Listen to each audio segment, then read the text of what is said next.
ನನ್ನ ಎಲ್ಲ ಯೂಟ್ಯೂಬ್ ಬಂಧುಗಳಿಗೆ ಸ್ವಾಗತ. ಮಾನವ ಜೀವನದಲ್ಲಿ ದಾನ ಎಂಬ ಪದಕ್ಕೆ ತುಂಬಾ ದೊಡ್ಡ ಮಹತ್ವ ಇದೆ. ಸಾವಿರಾರು ವರ್ಷಗಳಿಂದ ನಮ್ಮ ಭಾರತೀಯ ಸಂಸ್ಕೃತಿಯಲ್ಲಿ ದಾನವನ್ನು ಒಂದು ಪವಿತ್ರ ಕಾರ್ಯವಾಗಿ ನೋಡಲಾಗಿದೆ. ಅನೇಕ ಪುರಾಣಗಳು, ವೇದಗಳು ಮತ್ತು ಶಾಸ್ತ್ರಗಳು ದಾನದ ಮಹತ್ವವನ್ನು ವಿವರಿಸುತ್ತವೆ. ನಾವು ಜೀವನದಲ್ಲಿ ಸಂಪಾದಿಸುವ ಹಣ, ಸಂಪತ್ತು, ಜ್ಞಾನ ಅಥವಾ ಶಕ್ತಿ ಇವುಗಳಲ್ಲಿ ಸ್ವಲ್ಪ ಭಾಗವನ್ನು ಸಮಾಜದ ಒಳ್ಳೆಯದಕ್ಕಾಗಿ ಕೊಡುವುದು ದಾನ ಎಂದು ಕರೆಯಲಾಗುತ್ತದೆ. ಆದರೆ ಒಂದು ಪ್ರಶ್ನೆ ಎಲ್ಲರ ಮನಸ್ಸಿನಲ್ಲಿ ಬರುತ್ತದೆ. ಜಗತ್ತಿನಲ್ಲಿ ಎಲ್ಲ ದಾನಗಳಿಗಿಂತ ಶ್ರೇಷ್ಠ ದಾನ ಯಾವುದು? ಈ ಪ್ರಶ್ನೆಗೆ ಉತ್ತರ ಹುಡುಕಲು ನಾವು ಧಾರ್ಮಿಕ ಗ್ರಂಥಗಳನ್ನು ಮತ್ತು ಮಹರ್ಷಿಗಳ ಮಾತುಗಳನ್ನು ನೋಡಬೇಕು. ದಾನ ಎಂದರೆ ಏನು? ದಾನ ಎಂದರೆ ಸ್ವಾರ್ಥವಿಲ್ಲದೆ ಕೊಡುವುದು. ಯಾವುದೇ ಪ್ರತಿಫಲದ ಆಸೆ ಇಲ್ಲದೆ ಮತ್ತೊಬ್ಬರ ಒಳ್ಳೆಯದಕ್ಕಾಗಿ ಕೊಡುವುದೇ ನಿಜವಾದ ದಾನ. ದಾನ ಮಾಡುವಾಗ 3 ವಿಷಯಗಳು ಮುಖ್ಯ. ಒಳ್ಳೆಯ ಮನಸ್ಸು, ಅಹಂಕಾರ ಇಲ್ಲದಿರಬೇಕು, ಯೋಗ್ಯ ವ್ಯಕ್ತಿಗೆ ಕೊಡಬೇಕು. ಈ 3 ಇದ್ದರೆ ದಾನವು ಪುಣ್ಯವಾಗಿ ಪರಿವರ್ತನೆಯಾಗುತ್ತದೆ. ದಾನದ ಮಹತ್ವ. ಶಾಸ್ತ್ರಗಳ ಪ್ರಕಾರ ದಾನ ಮಾಡುವುದರಿಂದ ಹಲವಾರು ಒಳ್ಳೆಯ ಪರಿಣಾಮಗಳು ಬರುತ್ತವೆ. ಮನಸ್ಸಿಗೆ ಶಾಂತಿ ಸಿಗುತ್ತದೆ, ದೇವರ ಕೃಪೆ ಸಿಗುತ್ತದೆ ಎಂದು ನಂಬಿಕೆ, ಸಮಾಜದಲ್ಲಿ ಒಳ್ಳೆಯತನ ಹೆಚ್ಚುತ್ತದೆ, ಪಾಪಗಳು ಕಡಿಮೆಯಾಗುತ್ತವೆ ಎಂದು ಹೇಳಲಾಗಿದೆ. ದಾನ ಮಾಡುವವರು ಸದಾ ಸಂತೋಷವಾಗಿರುತ್ತಾರೆ ಎಂದು ಮಹಾನಲು ಹೇಳಿದ್ದಾರೆ. ದಾನಗಳ ವಿಧಗಳು. ಹಿಂದೂ ಧರ್ಮದಲ್ಲಿ ಹಲವಾರು ವಿಧದ ದಾನಗಳನ್ನು ಹೇಳಲಾಗಿದೆ. 1. ಅನ್ನದಾನ. ಅನ್ನದಾನವನ್ನು ಅತ್ಯಂತ ದೊಡ್ಡ ದಾನಗಳಲ್ಲಿ ಒಂದು ಎಂದು ಹೇಳಲಾಗಿದೆ. ಹಳೆಯ ಕಾಲದಿಂದಲೇ ಒಂದು ಮಾತು ಪ್ರಸಿದ್ಧವಾಗಿದೆ. ಅನ್ನದಾನಂ ಮಹಾದಾನಂ, ಅಂದರೆ ಎಲ್ಲ ದಾನಗಳಲ್ಲಿ ಅನ್ನದಾನವೇ ಮಹಾದಾನ. ಹಸಿದ ವ್ಯಕ್ತಿಗೆ ಊಟ ಕೊಟ್ಟರೆ ಅವನು ಬದುಕಲು ಶಕ್ತಿ ಪಡೆಯುತ್ತಾನೆ. ಆದ್ದರಿಂದ ಅನ್ನದಾನವನ್ನು ದೇವರಿಗೆ ಮಾಡಿದ ಸೇವೆಯಂತೆ ನೋಡಲಾಗಿದೆ. ಭಾರತದ ಅನೇಕ ದೇವಸ್ಥಾನಗಳಲ್ಲಿ ಇಂದು ಕೂಡ ಪ್ರತಿದಿನ ಸಾವಿರಾರು ಜನರಿಗೆ ಅನ್ನದಾನ ಮಾಡಲಾಗುತ್ತದೆ. 2. ವಿದ್ಯಾದಾನ. ವಿದ್ಯಾದಾನ ಎಂದರೆ ಜ್ಞಾನ ಅಥವಾ ಶಿಕ್ಷಣ ನೀಡುವುದು. ಒಬ್ಬ ಬಡ ಮಗುವಿಗೆ ವಿದ್ಯೆ ಕೊಟ್ಟರೆ ಅವನು ತನ್ನ ಜೀವನವನ್ನೇ ಬದಲಾಯಿಸಬಹುದು. ಹಣ ಕೊಟ್ಟರೆ ಅದು ಕೆಲವು ದಿನಗಳಲ್ಲಿ ಮುಗಿಯಬಹುದು, ಆದರೆ ಜ್ಞಾನ ಕೊಟ್ಟರೆ ಅದು ಜೀವನ ಪೂರ್ತಿ ಉಪಯೋಗವಾಗುತ್ತದೆ.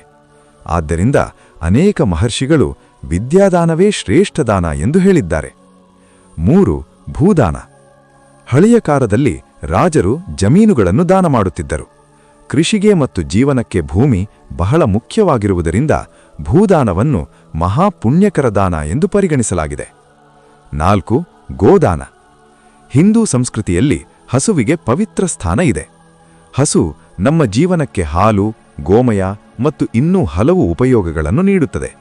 ಆದ್ದರಿಂದ ಹಸುವನ್ನು ದಾನ ಮಾಡುವುದನ್ನು ಮಹಾಪುಣ್ಯ ಎಂದು ಪುರಾಣಗಳು ಹೇಳುತ್ತವೆ. 5. ಅಭಯದಾನ.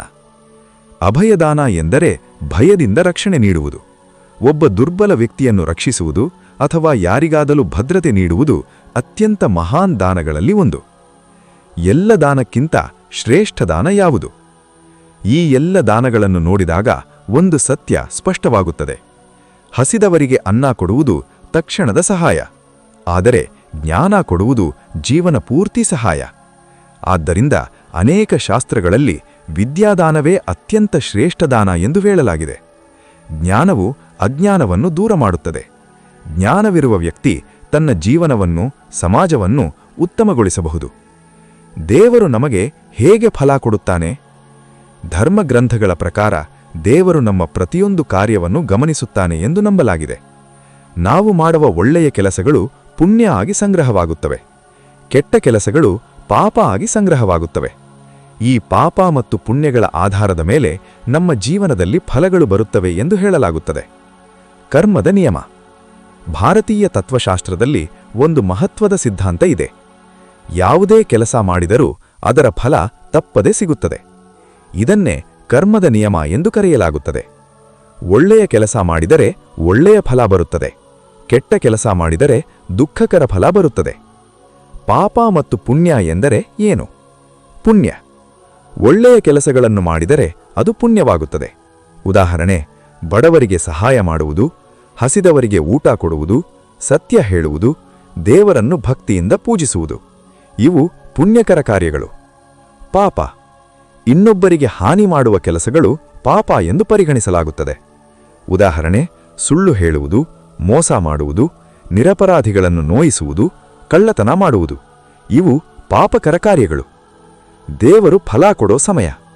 ಶಾಸ್ತ್ರಗಳ ಪ್ರಕಾರ ದೇವರು ಫಲವನ್ನು 3 ರೀತಿಯಲ್ಲಿ ಕೊಡುತ್ತಾನೆ: ಈ ಜೀವನದಲ್ಲೇ, ಕೆಲವು ವರ್ಷಗಳ ನಂತರ, ಮುಂದಿನ ಜನ್ಮದಲ್ಲಿ. ಅದರರ್ಥ ಕೆಲವೊಮ್ಮೆ ನಾವು ಮಾಡಿದ ಕೆಲಸದ ಫಲ ತಕ್ಷಣ ಕಾಣಿಸದೇ ಇರಬಹುದು, ಆದರೆ ಅದು ಯಾವಾಗಾದರೂ ಬರುತ್ತದೆ ಎಂದು ನಂಬಲಾಗಿದೆ.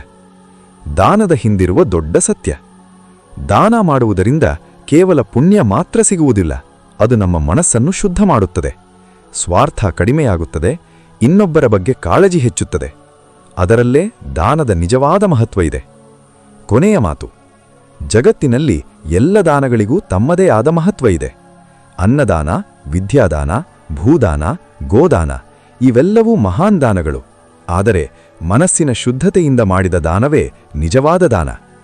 ನಾವು ಜೀವನದಲ್ಲಿ ಸ್ವಲ್ಪ ಸಹಾಯ ಮಾಡಿದರೂ ಅದು ಯಾರದಾದರೂ ವ್ಯಕ್ತಿಯ ಜೀವನವನ್ನು ಬದಲಾಯಿಸಬಹುದು. ಆದ್ದರಿಂದ ಮಹಾನರು ಹೇಳುತ್ತಾರೆ, ದಾನ ಮಾಡುವ ಕೈ ಯಾವಾಗಲೂ ಮೇಲಿರುತ್ತದೆ. ಧನ್ಯವಾದಗಳು.